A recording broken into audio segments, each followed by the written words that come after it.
My name is Konrad Jagodzinski. I am Place Branding Director here at Brand Finance.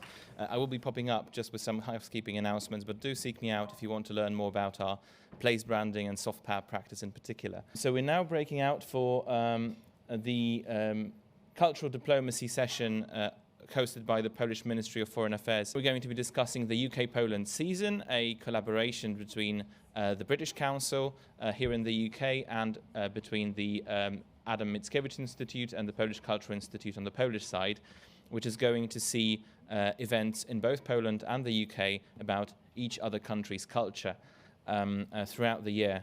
That's kicking off next month. So without further ado, let me invite the cultural diplomacy panel to the stage.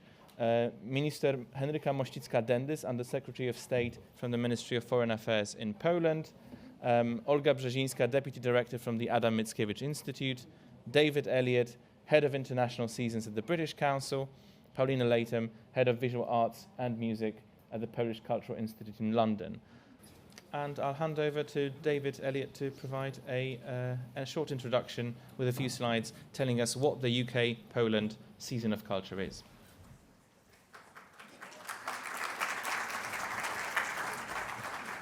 Good morning, everybody. Thank you very much for coming. I'm delighted to be here at this event, and I thought we'd start by giving a very quick presentation about what the season is, what seasons are in terms of how the British Council perceives them, before we get on to a discussion.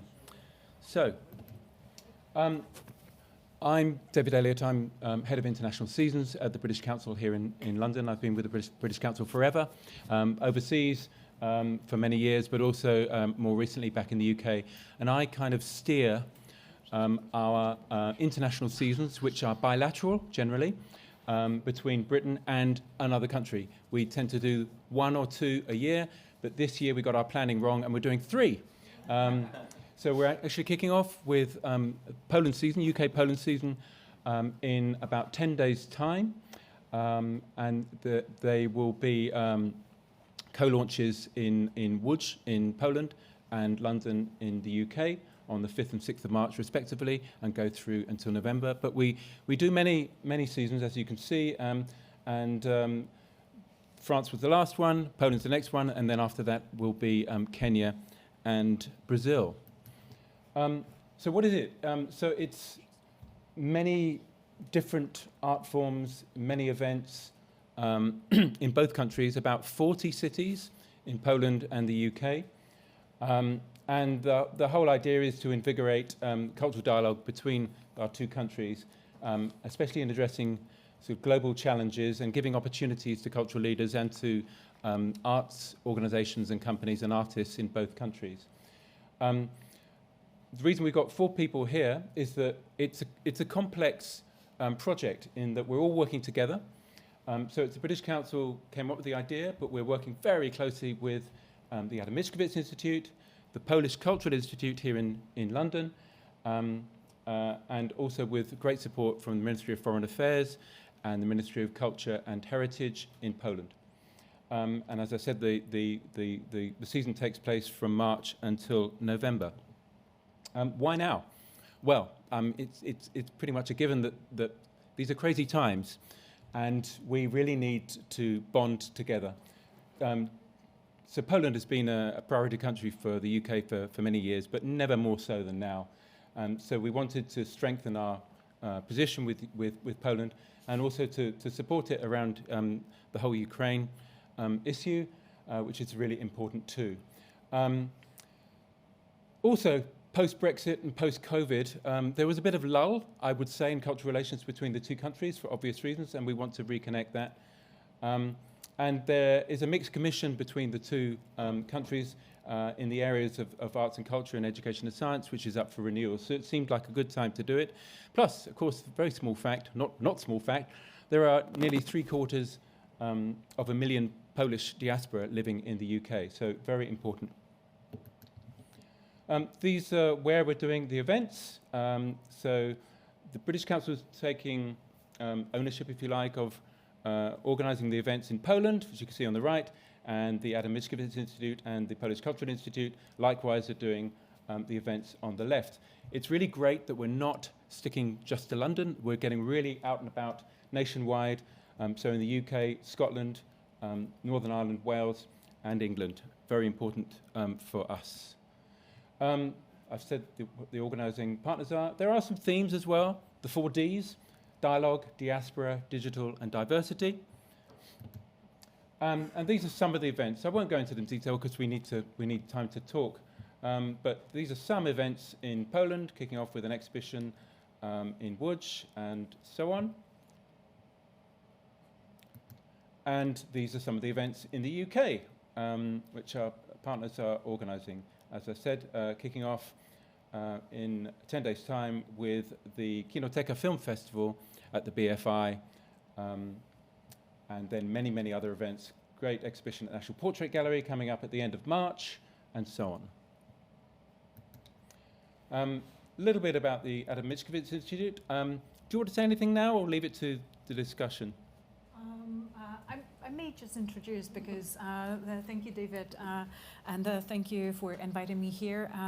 This is a very special year for Adam Mickiewicz Institute because this year it celebrates its 25th anniversary, and it is a state culture institution that is responsible for promoting Polish culture abroad. We are organized by the Ministry of Culture and National Heritage, but the inception of Adam Mickiewicz Institute goes back to the conversation between the Minister of Foreign Affairs and Minister of Culture, that they decided we really need to connect the dots and work together to promote Polish culture abroad, and if you will, build the brand of the country. So we promote Polish culture abroad by collaborating with partners worldwide. We are not limited to any geographical location, and we are not limited to any genre of art.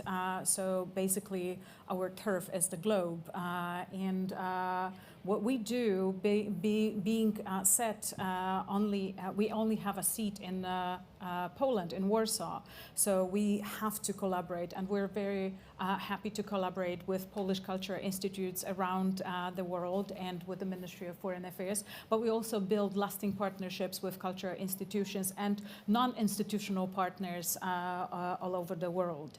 And this year is not only special because we celebrate the 25th anniversary, but it is also a very special year like no other in the history of the Adam Mickiewicz Institute, because we are organizing 5 seasons this year, including the culture program, international cultural program of the Polish presidency in the Council of the European Union, which covers more than 100 events in more than 20 countries, both in the EU and accession countries. We're also organizing a culture program in Osaka in Japan, and a culture program in South Korea to celebrate the 35th anniversary of diplomatic relationship between the two countries. Obviously, the UK-Poland season that we're very proudly announcing and launching on the 6th of March here in London, and also Polish-Romanian season that runs until October this year, started June last year. So briefly, this is it. One more thing, we also run the portal culture.pl, which is the most comprehensive source of information about Polish culture and artists and projects that is presented in 8 different languages. So you may feel welcome to it. Thank you, Olga. And also, Paulina, maybe you could do the same for Polish culture. So we are part of the network of Polish Culture Institutes. I think there are 25 institutes all over the world, and we are under Ministry of Foreign Affairs.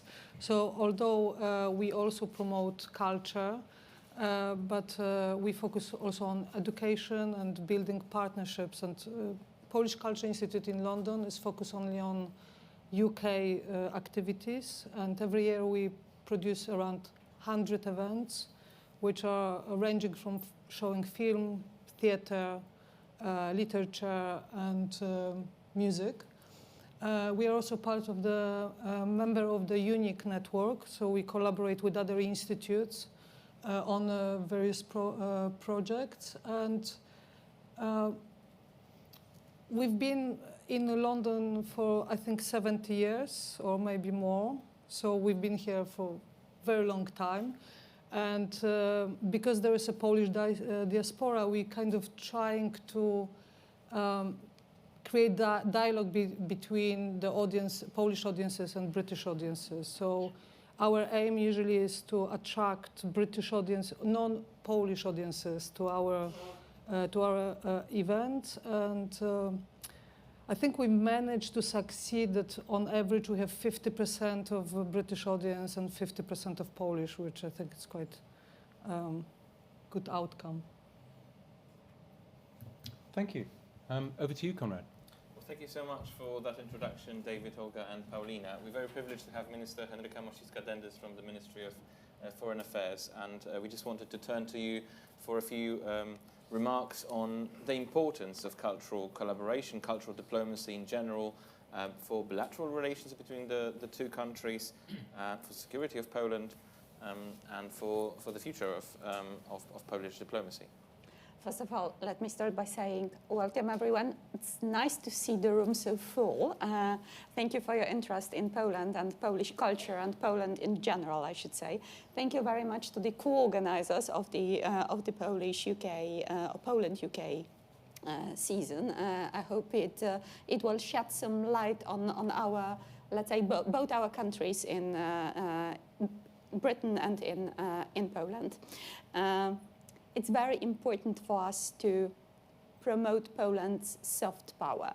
And these cultural seasons, or the seasons in general, I think are a very good opportunity to show the country in a bit of a different perspective. I would say culture is the indispensable element when it comes to the branding, but also the role and perception of a country.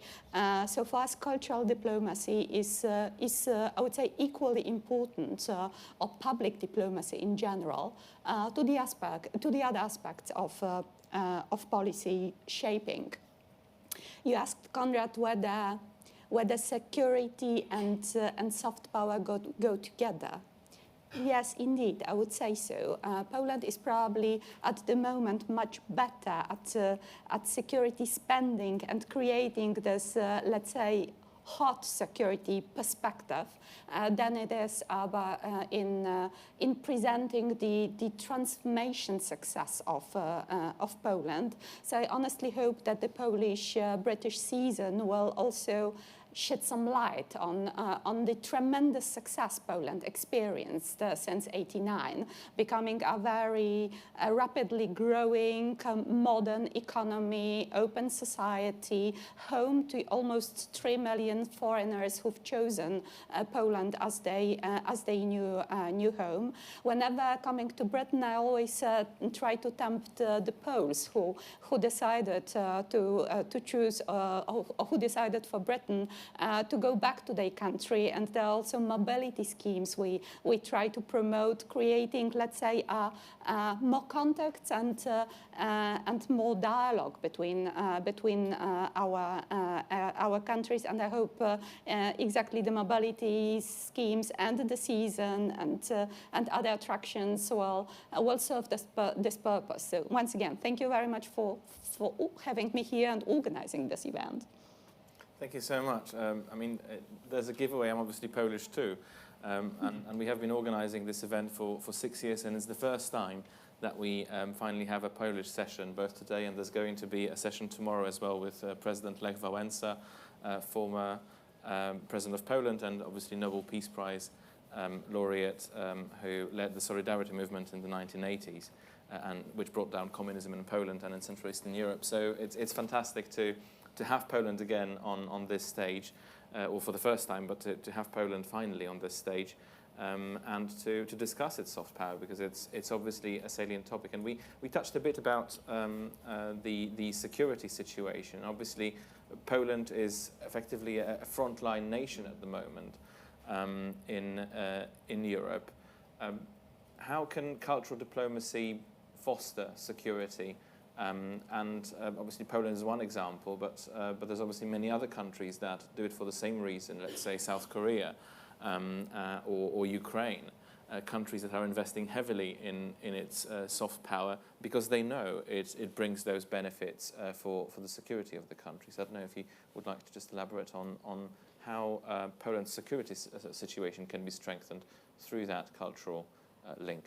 Obviously, raising the awareness of a specific perspective, let's say the Polish perspective, and in this very particular case, which the diplomacy, public diplomacy of soft power aims at, is very vital in the other aspects of each and every country's policy. You spoke about Lech Wałęsa. I think he's a fantastic example. He was the leader of an anti-communist movement in the 80s who mobilized against, let's say, powers which seemed unbreakable, the Soviet Union in the times of Cold War. Yet the workers' union he led really moved the first brick of the Berlin Wall and started a powerful movement which teared down the wall ultimately. The changes started in Poland. I think we were probably in the last 30 years not diligent enough in promoting this modern, contemporary, new Polish perspective. I always tend to say, I mean, we speak about Poland usually through a very stereotype-based and historical perspective. But we are also a home country to the incredible sector of creative industries, be it gaming. I mean, I suppose many of you heard of Witcher. Witcher was born in Poland, and it's actually a Polish brand. Olga Tokarczuk in literature, the Polish cinema with many prominent figures and many blockbusters, I would say, they not that well known. So for the security perspective, to come to your original question, the branding of a country is vital. And I think the soft power really becomes an indispensable element of exactly this context. Obviously, at the moment, speaking about the crisis on our external border, be it the war in Ukraine, but there is also a hybrid attack via instrumentalized migration on the Polish-Belarusian border. There's multiple crises we're facing. So in order to speak about them, I would say soft power adds credibility to our endeavor. Thank you so much. I mean, these are really important remarks, I think, on why it matters to invest in soft power, in cultural diplomacy as well. And the topic of our conversation is fostering collaborations across borders, in this case between the UK and Poland. And we're seeing more and more unilateral actions. We're seeing more and more competition in the world. Yet this is a fantastic example of two nations coming together and collaborating on something and benefiting from it equally, really. Why is it so important to foster those collaborations, David? I think first and foremost, cultural relations help build trust between nations, and in this case, two nations. But also, I think that you can have difficult conversations through the arts. So, for example, with this season, we're able to talk with one of the Ds I mentioned was debate. We're able to talk about difficult subjects. We're actually going to be bringing over an exhibition from the British Council's collection, which has made the news recently, which is a very valuable resource constantly on the move around the world. And we've invited Polish curators to pick works from it based around the theme of trauma. And that's going to be shown in Gdansk in the summer. So I think culture is very, very well placed for those kind of difficult conversations where perhaps diplomacy cannot sometimes. I think, Olga, do you want to add the Polish perspective to it?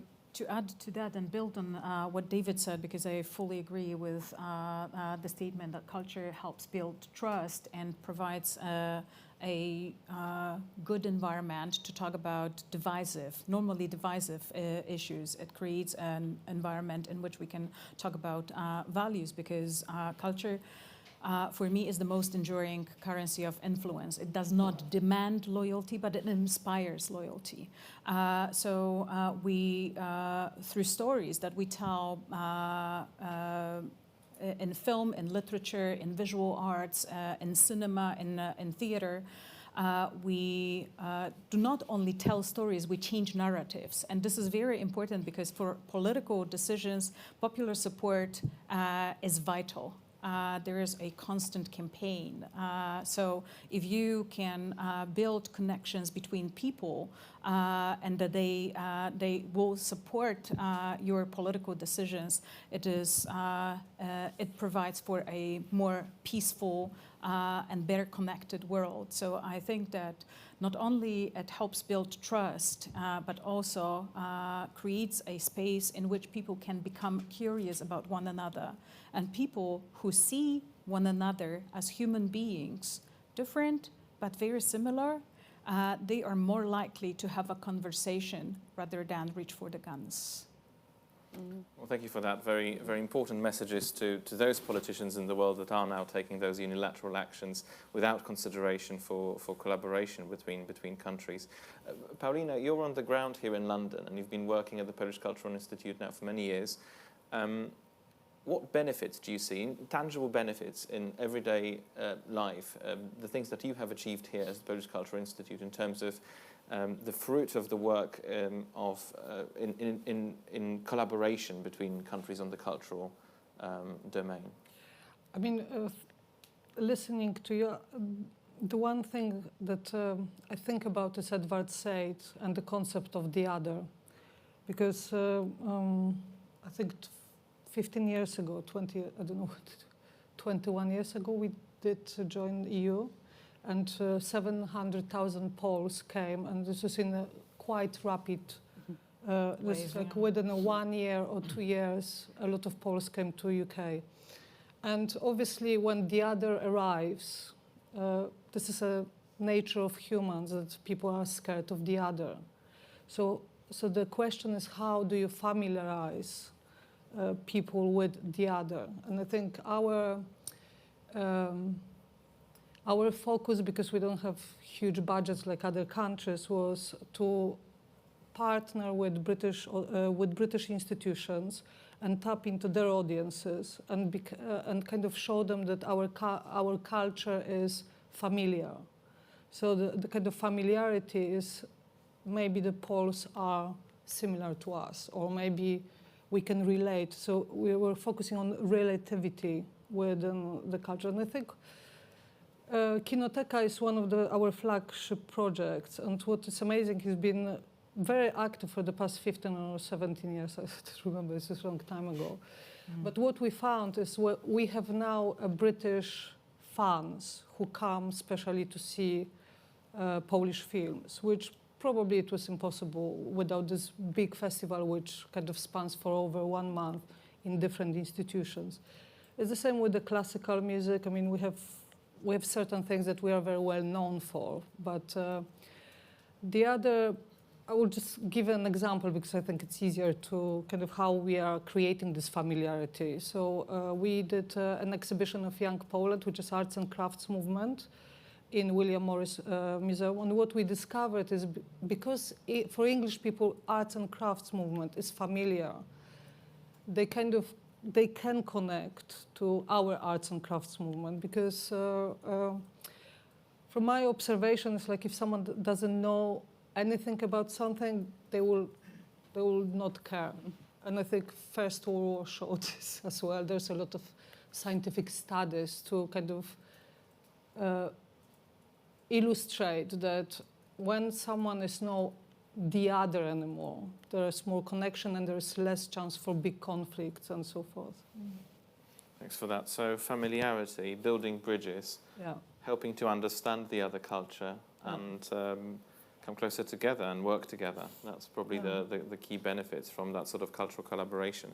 We've spoken a bit about why you're doing the UK-Poland season as a case study, but we have many people here in the room that basically work in cultural diplomacy, that work in nation branding, that promote their countries to other audiences. So I think it's going to be beneficial if we ask you a few questions about the behind the scenes of how you actually organize the UK-Poland season. To translate the Polish expression, the kitchen view of the UK-Poland season. Let's start with curation. It's obviously a huge program. It's a year of events. How do you pick the artists, the different kinds of arts that are going to be showcased during an event like that? Let's start with David. Yeah, I'll start because I think we've taken slightly different takes on this. For us, we wanted to kind of reset the relationship. So it wasn't just simply about us picking the best known arts organisations, theatre companies, exhibitions, and taking them to Poland. We wanted to actually consult the Polish cultural sector first. So about, actually 3 years ago, we did a survey. We hired an agency in Warsaw to undertake a survey of, I think it was about 100 cultural organisations, small and large, of what they would like to see in a season should it happen. And the results were really interesting, actually. They were about, well, we'd like to be treated equally, so not a little sister to the UK's big cultural sector, absolutely. We'd like to see newer, younger arts companies and artists come over. And we took all this on board. And we put out an open call on our website and saying, here are some scoping grants. If whoever's interested in doing some cultural activity, collaborations in Poland, you can bid for a small amount of money just to come over to Poland and meet people. And that's how it got started. So we had a huge, great response to that, inevitably. And then we had to sort of whittle it down to the projects that they suggested, which seemed to have legs, basically. And so I think it was about 40. And these are the projects that are going to take place. We gave them additional small grants, but very importantly, each project had to have a UK and a Polish collaborator working together. It wasn't just one coming over, doing their thing and then leaving. It was very, very much about collaboration. So our model was an open call, but there are many different models. Maybe we can find out another. Olga and Paulina? I know that the kitchen is always the place that people love at the parties, but also love to hear about. And especially for this season, there are two things that I want to emphasize. First, this season builds on the experiences that we've had as an institution from the previous UK-Poland season that was organized 15 years ago. And that was the moment when a lot of lasting partnerships and collaborations were created, and we could build on that. That was one thing. Another thing is that it is thanks to the British Council that this season was initiated. And so we kind of got invited to collaborate again, which we're very grateful for. And this all happens at a very specific moment in Poland. Following the elections in 2023, a lot of changes followed in the political system, but also in the cultural sector. So at the Adam Mickiewicz Institute, we are kind of new management, new leadership. We only entered in May 2024 when British Council was already so advanced and so far on this route to the season that we really needed to catch up very, very quickly. So we did not organize an open call. There was no time for an open call, but that was the moment which allowed us to actually use and explore the relationships that we have built and maintained. So together with the Polish Culture Institute, we sat down and thought, what is it that these audiences here need and want? What is it that we can offer, and what is also plausible in a given time and with a given budget? So I'm very proud that this program is a product of collaboration, conversation, and also precise curation. Because, for example, the Edinburgh International Festival that organizes together with us, I mean, when I say us, I mean both Adam Mickiewicz Institute and Polish Culture Institute, they organize Focus on Poland. So there will be eminent presence of Polish music and Polish artists at this very prestigious festival. But we've been in conversation up until very last moments. Even in January, we had like last touches on the program. So it was a crazy rounds and rounds of conversations and agreements and changes and. Yeah, we're ready to start it. I have to say that we have almost already started, because there were two big events which were huge successes that happened in London. One was the employees, the performance, theater performance that was showcased at the South Bank Centre. 4 stars in The Guardian, 5 stars in other reviews, and the Unsound Festival, which is one of the best international music, alternative and electronic music festivals. Huge success again at the Barbican. So that was a little sneak peek into the season that is going to unfold fully in March. But I hope that I painted the picture well with all the turmoil and whirlwind that we entered in May, and we're working with. But this was what we had. So Poles are very famous for making sense of chaos. yes. We're very creative. Yes, Paulina, I was just wondering if you could add something about like the dynamic with the Adam Mickiewicz Institute, because that's quite interesting. But first of all, I would like to thank British Council, because I think it was 3 or 4 years ago when they came to us that they're planning the season. They sent a call to a lot of British institutions, encouraging to collaborate with the Polish institution. And the response was just unprecedented. And when Olga is saying that, there was a Polska year 15 years ago, Poland was in a completely different space. And we have to remember that 15 years ago, when we were working as well with the Adam Mickiewicz Institute, going to British institutions and saying, guys, there is a Polish exhibition, would you be interested? They were like, where's Poland?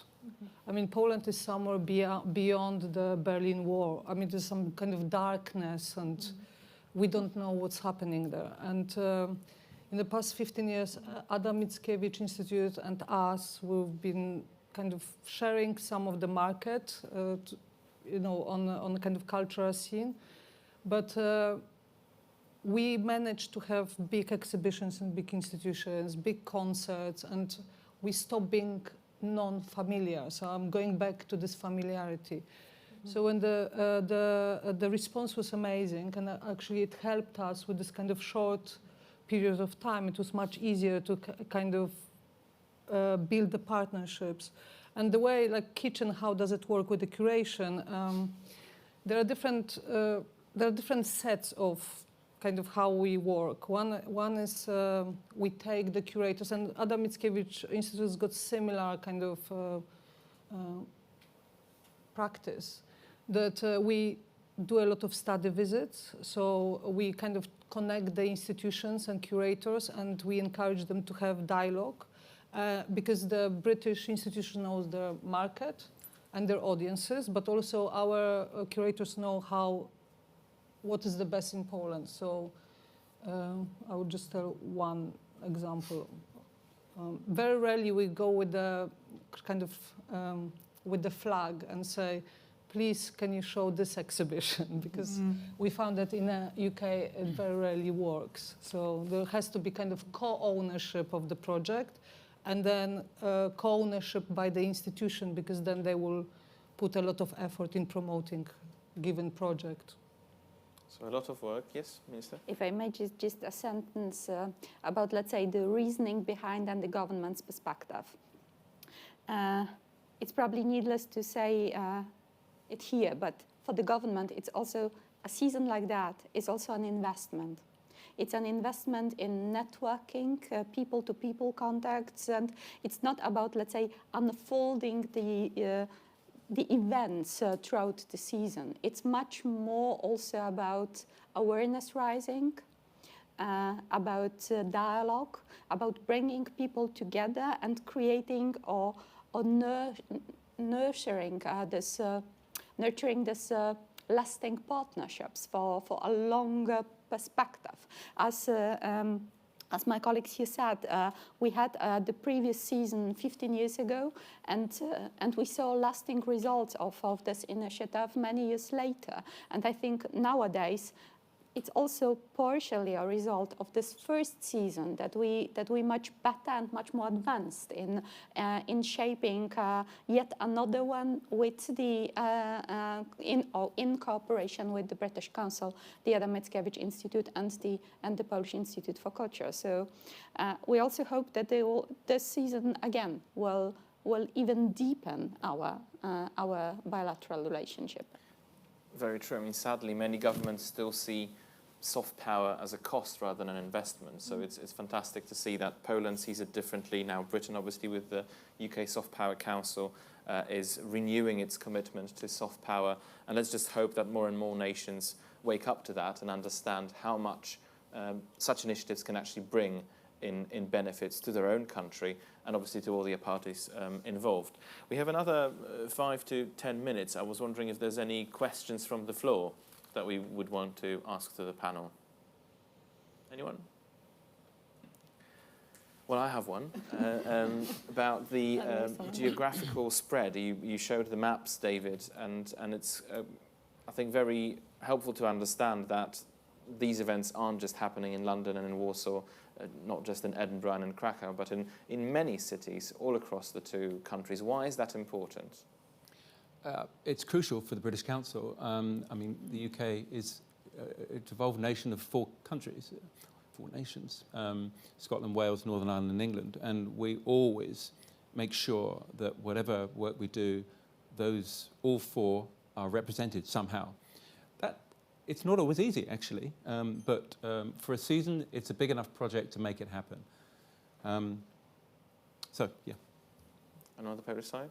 It's absolutely crucial for us to be present in the center and in the periphery, because this only broadens the perspective that we have, and we want to learn through the seasons that we organize, because we need to know. We cannot promote getting to know each other if we are not getting to know each other. So that's why we want to be present as broadly and as widely as possible. And my final question is, I think, about your institutional and personal experiences of collaboration, because let's remember, it's not just 2 countries collaborating, it's actually people-to-people collaboration. And, well, you speak different languages, you have different backgrounds, you have different culture of how you work. How was that an interesting experience for you personally and for you as institutions to learn about how the others work and how the others react to what you suggest and propose? What I love about working in the field of culture is that it operates in a different realm than politics. Because when economies falter, when politics become so divisive, the only sphere in which we can build friendships is actually culture. So it is a subtle force, but a very resilient force. So even if 2 countries stop speaking to one another, people still speak to one another. So, under the waterline, the relationships survive. And this is really important for us. And it is personally important for me. This is what I believe in. So I cannot be happier than working and doing what I'm doing, because I not only think that in such difficult times, it's a noble job to do, it's a necessary job to do, it's not a luxury, it's a necessity. So If we can only, get together and help one another to realize our personal and institutional and national missions, that's a dream job. Amazing. Paulina? Working on cultural projects, especially, what I find is everyone has got a similar aim to produce good exhibition, good concert, and this is the starting point. So when two parties have similar goal, it's much easier to then. Of course, sometimes there are different visions, like how the end product should look like. However, because the aim is let's do the best exhibition, let's do the best concert, then the dialogue between curators or kind of different opinions and visions, how it should look, somehow it always kind of merges, and then and it really enables this kind of to realize that a lot of people, actually all of us, have similar. Our needs are very similar, whether it's culture or whatever. We all want peace, we all want security, we all want good things to happen. So in this area, it's very evident that we have like very similar goals, and therefore we kind of communicate on our sometimes different visions how things should look like. Common cause definitely helps. Collaboration. David? Yeah, well, this season it's been a real pleasure working with the Adam Mickiewicz Institute, Polish Cultural Institute. With other seasons, sometimes they don't have an agency or agencies that are able to deliver a programme in the UK.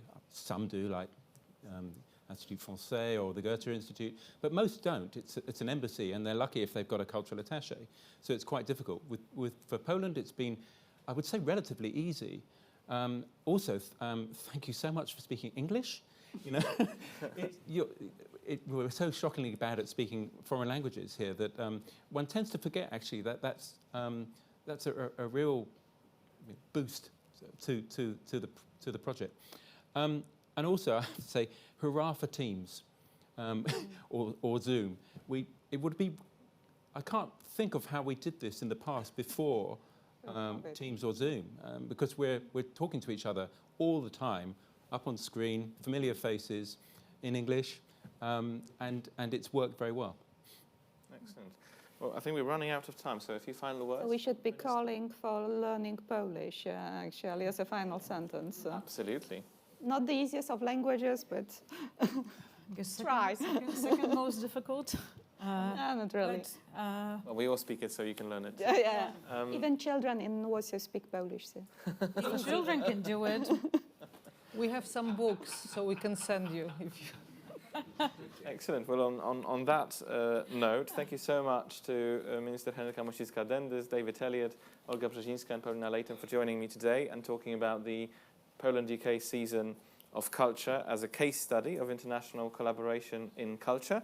Hope you all feel inspired and ready to join us for some more sessions. We're now breaking for a short refreshment break for half an hour, and we're meeting again in this room to talk about tourism in China and in the UK, and in the other room to talk about research and strategy from Swedish Institute and Enterprise Estonia.